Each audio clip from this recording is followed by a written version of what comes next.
주가와 주당 순이익을 비교하는 시장가치 비율. 국내에서는 보통 PER로 표시하지만 서구권에서는 PE로 주로 표시한다. 영문명은 Price to Earnings Ratio 또는 Price Earning Ratio, 약칭은 PER. 일각에서 퍼라 읽기도 한다. PER은 주가를 주당 순이익으로 나눈 것으로 주가가 주당 순이익의 배율이 얼마인가를 나타내는 지표이다. 예를 들어 100억 순이익이 나는 회사의 시가총액 2천억이면 PER 20이다. 그렇기에 PER가 낮을 경우 해당 회사가 거둔 이익에 비해 주가가 낮고, 그에 따라 기업의 가치에 비해 주가가 저평가되어 있다는 의미로 볼 수 있다. 반대로 PER가 높으면 거둔 이익에 비해 주가가 고평가되었음을 의미한다. 기업의 적정 주가를 PER을 이용해 판단하기도 한다. 일반적으로 동종업계 내에서 PER이 낮으면 저평가, 높으면 고평가로 평가하며 시장 평균에 비해 얼마나 프리미엄이 붙어 있는지를 평가하는 데에 사용하기도 한다. 기업의 미래 성장률, 영업 위험, 재무 위험의 차이, 회계 처리 방법의 차이, 기업의 이익 발생 능력에 따라서 동종기업이라 하더라도 PER의 차이가 난다. 이러할 경우 주가가 같다고 하더라도 주당 이익이 높은 쪽이 훨씬 더 신뢰받는 기업이라고 볼 수 있다. 따라서 주가 수익 비율은 신뢰도 지수로서의 의미 또한 있다. 다만 주가 자료와 주당 이익 자료로 어느 시기의 것을 삼느냐에 따라 어느 때의 회계 이익을 기준으로 할 것인가와 회계 처리 방법의 선택, 발행 주식수의 계산 시 전환증권에 의해 증가한 주식 여부, 마이너스 이익, 경기 순환에 취약한 기업 등과 같은 한계점이 있다. 그렇다 하더라도 간단한 회계 정보를 통해서 투자 결정에 쉽게 이용 가능하다는 점. 덕분에 한계점에 대해서만 알고 있다면 유용성과 신뢰성을 높이는 방법도 있다.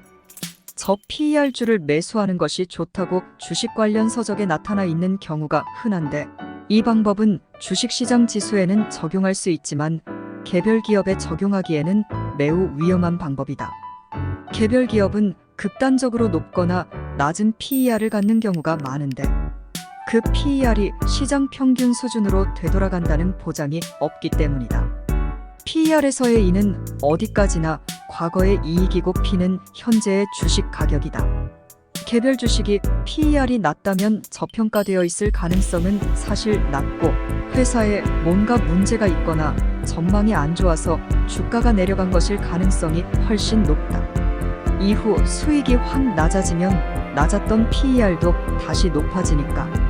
이러한 단점을 보완하기 위해 포워드 PER이란 것도 있는데, 애널리스트들의 다음 분기 예상 수익을 이용해 PER을 계산한 것이다. 애널리스트들의 예상치는 개미들이 일반적으로 생각하는 것 이상으로 잘 맞아 떨어진다. 다만 틀릴 땐 크게 틀리는 게 문제. 대한민국 주식시장에서 PER과 PBR이 낮은 저평가된 기업만 반복해서 매매한 저PER, 저PBR 전략으로 과거 13년간 백테스트했을 때 연평균 20% 이상의 수익률이 나왔다.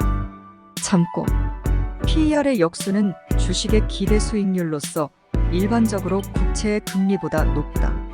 그 차이를 일드 갭이라고 부르며, 글로벌 자산운용사들은 이 일드 갭을 참고해서 주식과 채권에 투자하고 있다.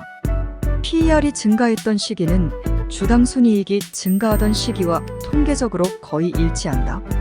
그러므로 PER이 낮다고 주당 순이익이 감소하는 기업을 사는 것은 확률적으로 굉장히 위험한 투자 결정이다.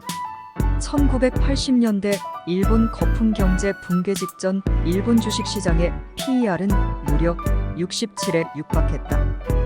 1929년 대공황 직전, 1990년대 말 닷컴 버블, 2000년대 후반 서브프라임 모기지 사태 직전, 2015-2016년 중국 증시 폭락 직전 시기에 주식시장 PER은 엄청나게 높았다. 주식시장이 높은 PER 상태일 때 채권 수익률은 높기 때문에 기관 투자자들이 채권을 매입하기 위해 주식을 팔면서 자산시장 가격 붕괴가 시작된다. 순이익은 급변하는 경우가 많아서 PER의 신뢰도가 낮아질 수 있기 때문에 순이익 10년 평균을 사용한 CAP를 사용하기도 한다. 급성장하는 신흥국가는 CAPE가 아주 높게 나타나는 단점이 있다. 시작하는 유튜버를 위해 구독 부탁드립니다.